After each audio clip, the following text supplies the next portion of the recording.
Hello, everyone.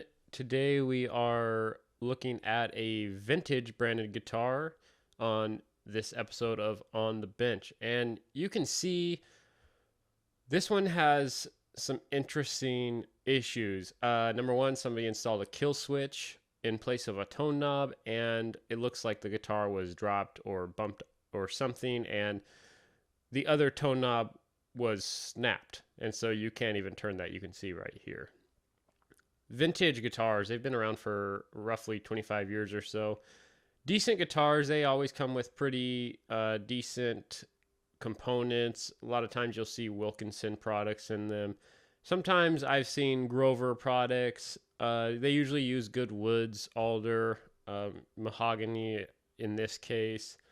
So got the back off here. You can see the tone knob, instead of removing it, someone just covered it with electric tape. And look at that kill switch there. It's just an automotive kill switch. It's, like $1 or $2 at your local automotive parts store. So it's kind of ridiculous. I pulled the tape off the tone knob, and it was still completely wired up.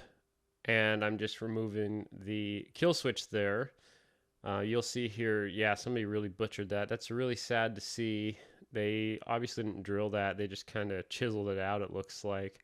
Really a poor job of adding a kill switch. So, yeah, they've got the kill switch wired to the input jack. So the first thing I'm going to do is desolder the kill switch from the input jack and test the pot that they had covered with electric tape. They just had the pot turned all the way up, covered it with electric tape, and just let it float around in the back. I was kind of surprised to see that. I would have thought that it would have been removed entirely from the wiring harness, but nevertheless, you never know what you're going to see when you open up these used guitars.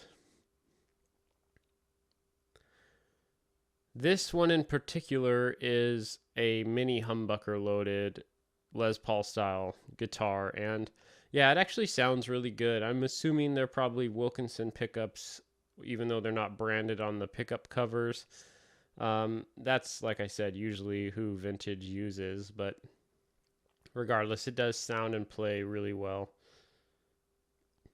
I used to have a gold top Vintage, and I really liked that guitar, but I can never really bond with the 24 and 3/4 inch scale.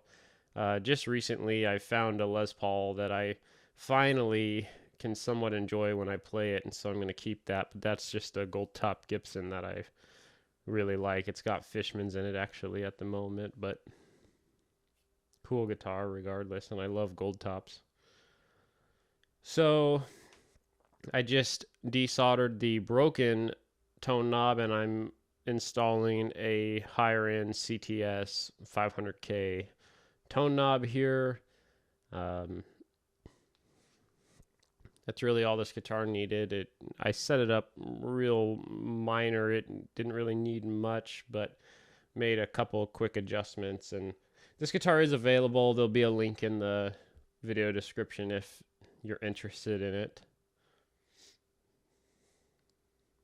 Yesterday I cut out a cherry Les Paul style body. I'm building kind of a dream guitar based on a Fano guitar that I've been drooling over. I just decided I'd, rather build my own, and the little nuances that I don't like about the Fano, I can just make perfect on mine. So that will be a video featured shortly on this channel. It will be a Les Paul style body, but it's going to have a bolt-on neck. It's going to fill the Telecaster need right now in my lineup. I don't really have a Tele style guitar, but Fano does build I want to say it's called the SP6.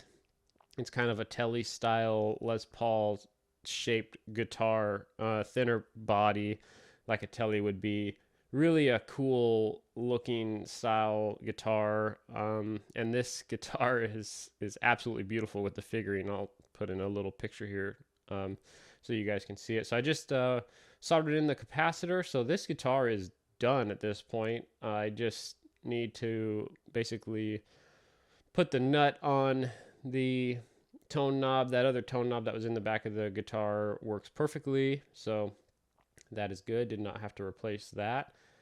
And other than that, just a little tone demo, and that will be it for this episode. And I thank you for watching.